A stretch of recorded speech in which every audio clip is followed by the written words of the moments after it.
Hello बच्चों, so question is if there is an error of k% in measuring the edge of a cube, then the percent error in the estimating its volume is option 1 is k, option 2 is 3k, option 3 is k by 3 and option 4 is none of these. तो simply हम पहले लिखते हैं volume of cube क्या होगा. तो late हम जो इसके एज है उसको हम let edge of cube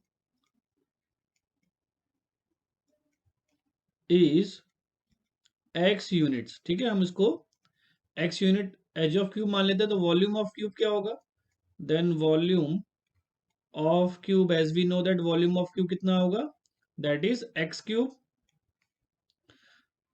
then अगर इसको डिफरेंशिएट करेंगे, वॉल्यूम को हम यहाँ रिप्रेजेंट कर देते हैं v से. लेट वॉल्यूम हमारा क्या हो गया, वॉल्यूम ऑफ क्यूब को हम v सपोज कर लेते हैं. ठीक है, ये हमने क्या करा, लेट कर लिया. Then v is equal to x cube, that means derivative करेंगे विद रिस्पेक्ट टू x, तो dv बाई dx कितना आ जाएगा हमारे पास, सिंपली 3x स्क्वायर आ जाएगा.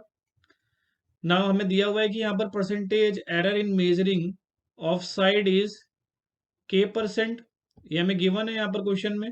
तो दैट मीन्स यहाँ से हम क्या कह सकते हैं कि जो परसेंटेज एरर है, दैट मीन्स हम कह सकते हैं कि डेल्टा एक्स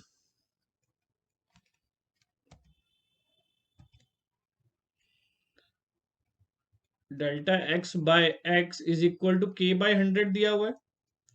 तो यहाँ से जो परसेंटेज चेंज है, यानी कि डेल्टा एक्स की जो वैल्यू है, यहाँ से हम फाइंड आउट कर सकते हैं कि that is equal to k by 100 into x हो गया. ठीक है, देन हमें निकालना है परसेंटेज चेंज इन वॉल्यूम. ठीक है ना, percentage error in estimating its volume. तो वॉल्यूम को हम, या रेट ऑफ डीवी को हम कैसे लिख सकते हैं, यहाँ पर चेंज इन वॉल्यूम को कैसे लिख सकते हैं, D V by D X into delta X. ठीक है, तो दैट मीन्स यहाँ पर हमारे पास dv by D X we know 3x square आ रहा है हमारे पास, and into delta X कितना हो जाएगा, के एक्स बाय 100. अभी हमें फाइंड आउट करा है यहाँ पर डेल्टा एक्स की वैल्यू. तो सिंपली हम यहाँ से कह सकते हैं कि जो हमारा dv आया है, that is equal to 3x cube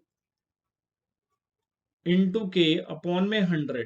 ठीक है, अब हमें we know that volume of cube कितना होता है, एक्स क्यूब होता है, तो एक्स क्यूब की जगह v आ जाएगा. सो dv बाई v कितना आया हमारे पास, dv बाई v आ गया हमारे पास 3k बाय 100. और हमें क्या फाइंड आउट करना है, percentage error in estimating its volume. तो percentage error in estimating its volume मतलब कि हमें dv by v into 100 find out करना था, and that is equal to कितना आ गया, 3k आ गया. सो हमारा रिक्वायर्ड आंसर क्या बन जाएगा इसमें, option number 2. So option number 2 3k is our correct answer.